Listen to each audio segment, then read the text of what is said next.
Oi gente, tudo bem com vocês? Eu me chamo Tawane Silva e esse é o primeiro vídeo aqui pro canal. Já tenho um canal infantil que compartilho muitas dicas e coisas, brincadeiras pro público infantil com a minha filha. Esse canal eu quero fechar um pouco mais o nicho, mais profissional, só que de uma forma mais leve e descontraída, para compartilhar com vocês experiências vividas em sala de aula e como mãe atípica. Então vai ser uma troca assim bem bacana, bem leve, espero eu que vocês gostem, para compartilhar tudo o que eu fiz e que eu faço até hoje de forma bem leve, tá, gente? Bem simples assim mesmo. Até porque eu não sei os termos técnicos, então vocês me corrijam quando eu errar sem problema nenhum, tá? Minha filha, ela é TEA e altas habilidades. Então, quando eu percebi que ela começou a regredir em tudo que ela já fazia, o meu sinalzinho ali de alerta já acendeu. Eu já percebi que eu precisava entrar em ação o quanto antes.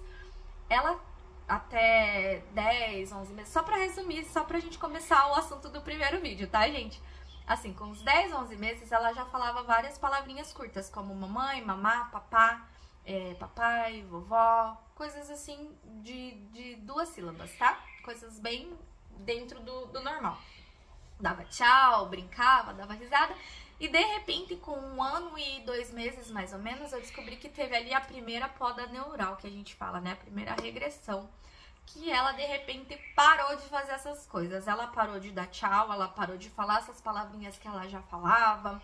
Ela não sustentava mais o olhar por muito tempo, então a gente chamava, às vezes parecia que ela não estava nem ouvindo, que ela não olhava mais pra gente, não tinha mais aquela reação que ela tinha antes de interagir e sorrir.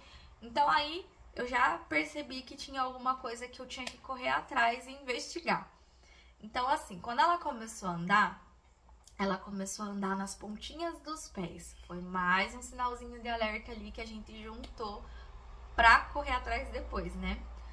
Nas pontas dos pés, o atraso ali parou de falar, parou de interagir, começou a enfileirar os objetos, separava por cor, pegava na minha mão quando ia fazer alguma coisa e me levava para as coisas, não apontava.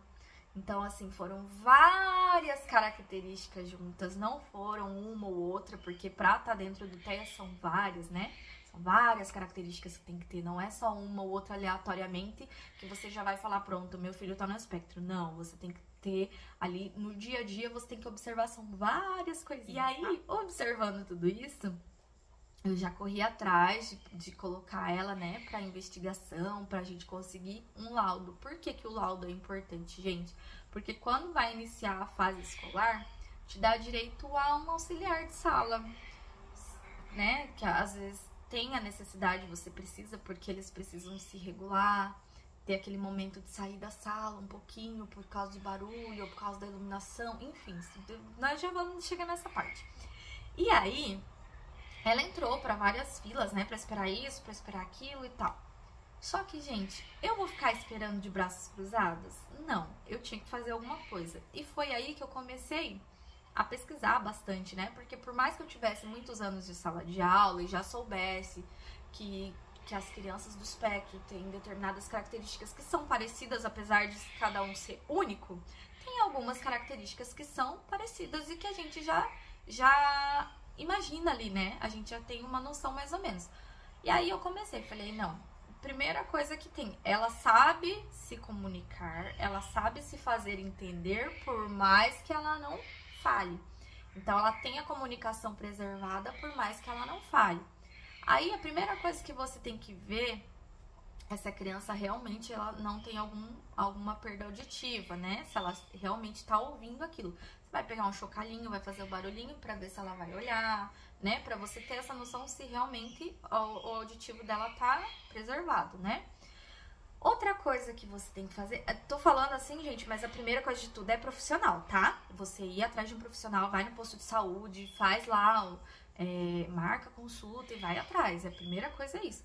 Mas enquanto você tá esperando, você pode fazer a sua parte também pra já ir estimulando, né, o desenvolvimento dessa criança e não ficar lá de braços cruzados esperando numa fila. Então assim, primeira coisa é o auditivo, tá ok, beleza. Então a segunda coisa que você vai se preocupar é estimular a imitação dessa criança. Então você vai ter que trazer a atenção dela pro teu rosto, pra você. Tira toda a parte visual que tiver ali atrapalhando, que chame a atenção, que tire o foco, né? Porque se tiver muito estímulo perto, ela não vai focar em você. Então, você vai para um lugar que você não tem estímulos que te atrapalhem ali e você vai trazer a atenção dela pro teu rosto. Então, você passa batom, pôr um narizinho de palhaço, fazer algum desenho no rosto para que ela chame a atenção pro teu rosto. Pegar um chocalho e trazer aqui, ó, pra perto do seu rosto, fazendo barulhinho pra ela olhar pra você. Você conseguiu a atenção da criança, pra sua boca principalmente? Aí você vai começar, sempre na altura dela, sentada no chão, junto, brincando. Aí você vai começar com brincadeiras que chamem a atenção dela pro movimento da sua boca. Então, você vai começar com musiquinha, com barulhinho e vai esperar que ela repita. E vai fazer de um jeito pra ela repetir. Por exemplo, aqui, ó. Com a Sofia eu fazia muito isso. Eu ficava e fazendo barulhinho. Aí agora você. E botava assim pra ela. Aí ela tinha que fazer também. Aí depois trocava a vogal. E. Aí agora você. E fazia pelo menos uns 40 minutos todos os dias. Sim, ou mais. Às vezes a gente ficava mais e trocava as brincadeiras. Ah, vamos balançar? Então, balança, balança, e fazia ela olhar sempre pra minha boca. Então, sempre pra ela tentar copiar o movimento da minha boca. E era muita musiquinha. Meu pintinho amarelinho, cabe aqui na minha... E deixava ela terminar. Ou sempre fazia antes, né, pra ela aprender primeiro, e depois deixava pra ver se ela concluía. E muita musiquinha, gente, muita musiquinha pra ela concluir. E quando ela começava a querer pedir alguma coisa, por exemplo, quer água? Não deixava, não já ia dando a água pra ela logo de cara. Falava assim, deixa eu pegar esse aqui de volta. Você quer o que, Sofia? Você quer E esperava pra ver se ela terminava. Mesmo que não terminasse, tentava umas 3, 4 vezes. E depois, aí sim, se você visse que ela tava prestando atenção, que ela tava tentando pelo menos, e aí eu dava água.